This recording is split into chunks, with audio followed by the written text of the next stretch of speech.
Witam. Dzisiaj mamy ekstremalne warunki do palenia w kotle. Jest niezła wichura. No i w kotle pali się dobrze, no nawet za dobrze. Chciałem teraz Wam pokazać, że mimo wszystko da się kontrolować spalanie w kotle DS. Czym różni się palenie w kotle u mnie w taki dzień jak dzisiaj, czyli w taką wichurę?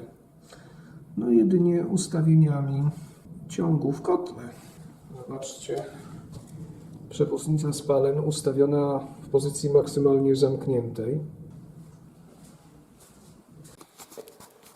Natomiast powietrze pierwotne do popielnika to połowę tego, co normalnie. A w drzwiczkach do rozpalania to jest mniej więcej 1/3 tego, co normalnie. Nawet nieraz może być 5 razy mniej niż normalnie. Ustawienia powietrza wtórnego są takie same.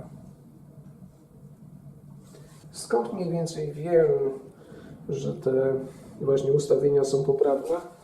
No, przede wszystkim na podstawie temperatury spalin na czopuchu. Jak widzicie, zobaczcie, jest mniej więcej 160 stopni temperatura na czopuchu. Oczywiście to jeszcze tak do końca nie oznacza, z jaką mocą pracuje kocioł, bo też liczy się szybkość przepływu tych spalin, więc może być temperatura spalin taka sama, ale szybkość przepływu większa i kocioł będzie pracował z większą mocą.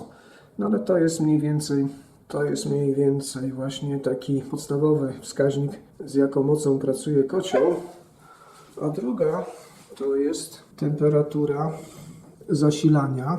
Ja mam tutaj ustawiony kocioł tak mniej więcej, żeby on osiągał 80 stopni, temperaturę zasilania. Jak widzimy, jest temperatura 82 stopnie, a powrotu 62, więc jest trochę ponad normę, ale na razie nie koryguję tych ustawień, ponieważ ten wiatr nie wieje z tą samą prędkością. Czasami są mocniejsze porywy, czasami słabsze, więc no tutaj to odchylenie 2 stopnie to jest dopuszczalne. No i trzeba trochę dłuższego czasu, żeby zorientować się, czy należy jeszcze zmniejszyć otwory powietrza pierwotnego. Niemniej, no, generalnie zasada jest taka, że przy takiej wichurze to mniej więcej już wiem, jakie powinny być ustawienia. Nawet przy takich ekstremalnych warunkach da się kontrolować kocioł dolnego spalania.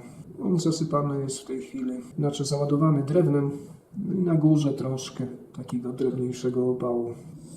Tak wygląda ogień w palniku. Słyszycie, jak powietrze pracuje w palniku.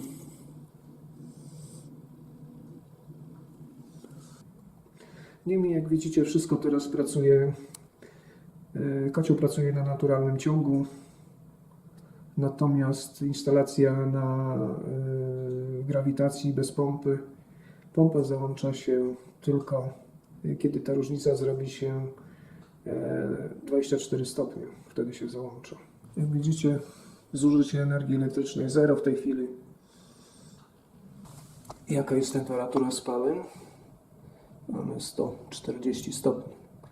Czyli jak widzieliście, temperatura trochę spadła w instalacji.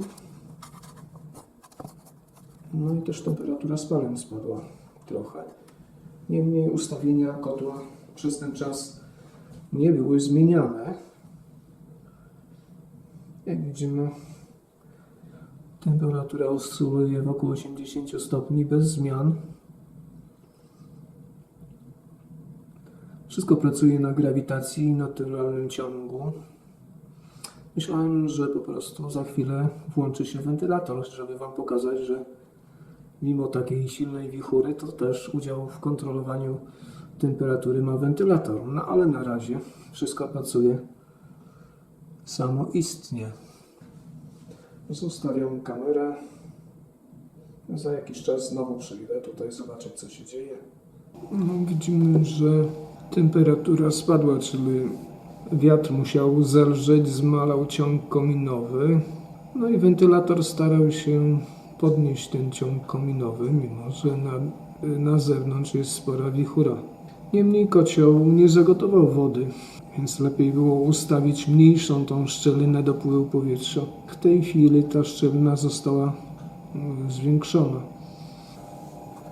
Temperatura spalin się podniosła.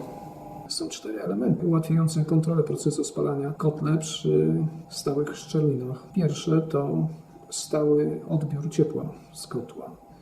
Drugie to duża ilość wody w instalacji, powodująca płynne przejęcie wahań mocy kotła. Trzecie to wyposażenie instalacji w elementy pozwalające sterować przepływem powietrza przez kocioł. No i czwarte to ustawienie przez użytkownika elementów odpowiednio do warunków atmosferycznych. I jak widzimy, instalacja cieplna wróciła do pożądanego stanu po zwiększeniu szczeliny powietrza pierwotnego. Wcześniej te szczeliny były ustawione w tak zwanej pozycji bezpiecznej, to znaczy dopuszczalne było zmniejszenie mocy kotła, natomiast niepożądane było zwiększenie mocy kotła w przypadku jakichś jeszcze dodatkowych wichur. A w tej chwili kocioł już się, czy wsad w kotle się dopala, więc tutaj nie ma zagrożenia, nawet gdyby przez jakiś określony krótki czas ta moc kotła by się zwiększyła, to nie ma zagrożenia już. Jestem Sylwestro. Zapraszam do polubienia filmu, do jego komentowania. Zapraszam do subskrybowania mojego YouTube'owego kanału oraz oglądania innych filmów.